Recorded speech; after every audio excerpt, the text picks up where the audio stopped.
A dozen artists from countries including Ireland, Argentina, and Russia have gathered in rural Anhui province in East China for art. The artists came to two traditional villages of Shidi and Hongchun for a watercolor painting festival, discovering rural China through their eyes and by painting brushes.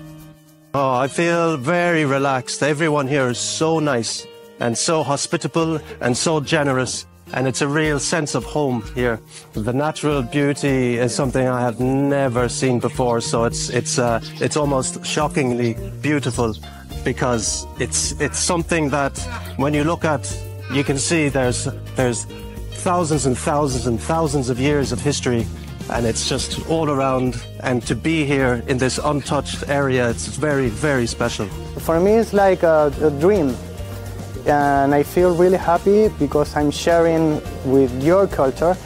Today is easier because we have social medias, we have internet, but I think that the presential things like this one is the best to show to the world that we can be together painting side by side and in changing the different techniques, the spiritual and philosophy that every artist has, and the vision that they have.